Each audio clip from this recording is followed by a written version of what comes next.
So Formula One practice sessions are going ahead despite calls for the cancellation of this weekend's Grand Prix in Bahrain.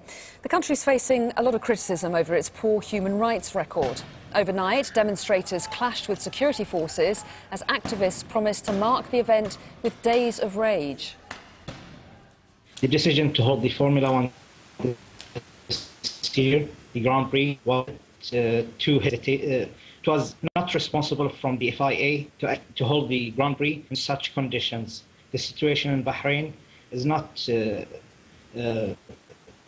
suitable for holding such an event. They should have focused on solving the problem at hand before getting the kind of media that we have now.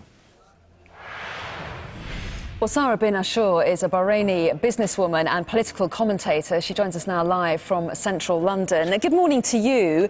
Calls for the Grand Prix to be cancelled. The Shadow Home Secretary here saying British drivers shouldn't take part. What's your view? Well, I think there's been a lot of uncalled for negative coverage over this race. To the average Bahraini, yes, the race means a good impact for our economy. But in reality, it is the emphasis that Bahrain would like to tell the world that, yes, we are aware of our issues and shortcomings, and that we are in a process towards reform and more accountability. But this does not mean that the race to the average Bahraini, it just means bringing back, the race means bringing back a sense of normalcy, a sense of being able to tell the world that we are on this path to reform, and it is a path that has to be stable and under control. And national stability and safety has been restored in the country for the past 12 months. It is an absolute exaggeration to say we are not stable. I think that it is factually incorrect, and many of these incidents have been taken out of context. Yes, we do support the right to protest. In fact, it has become a normal part of Bahrain as a developing democracy.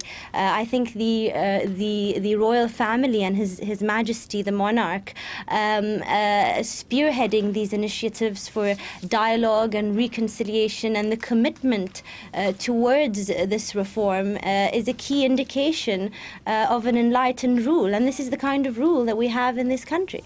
Well, the critics would argue, wouldn't they, that while reform is being talked about, it's not actually changing fast enough, that there are political prisoners in jail, there's arrests going on, and the government is using tear gas when it's trying to repress the protesters, and at the same time, journalists now aren't being allowed in to report on it.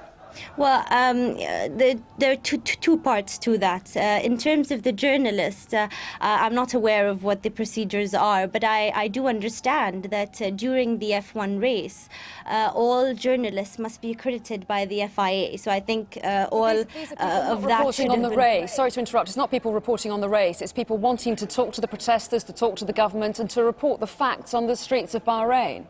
Well, I mean, I don't know, but as a normal citizen, I barely see Bahrain out of the news at any point in time. So I think there has been a quite transparent coverage from the very beginning of the uprising. So I wouldn't really... again, it's an exaggeration when we talk about a blockade. I think all of the top Reuters, BBC, Sky as well, I mean, we've been fairly covered more extensively than any other uprising, I think. I think the whole movement against this race is because opposition is quite radical and not a clear representation for people like us. I mean, as a Shia Arab, I feel completely misrepresented because we're only left with this mainstream political party that is by no means a representation of anything to do with democracy, them being completely undemocratic internally.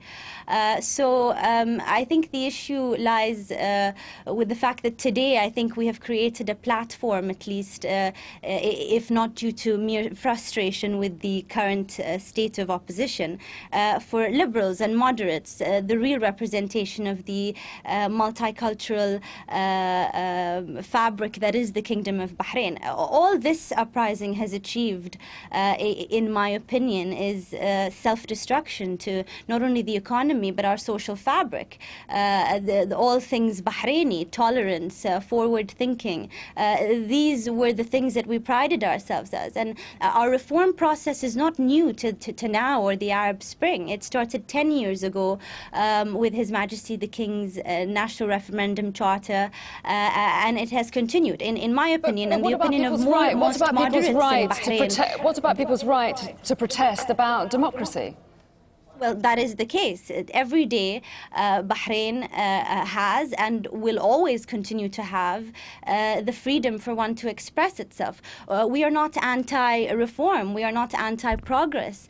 We are anti-violence. We are anti-radicalism.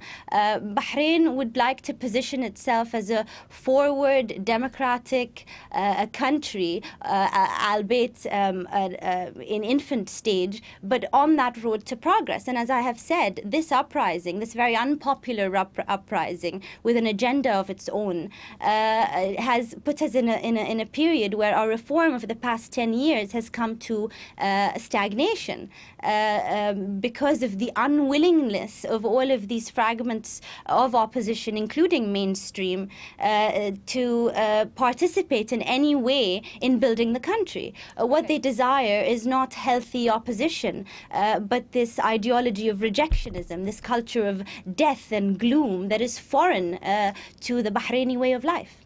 Okay, Sarah bin Ashur, it's interesting to hear your views, and we will be hearing a little bit of the case for the other side. We'll be talking to an activist in the next hour, so do stay with us for that.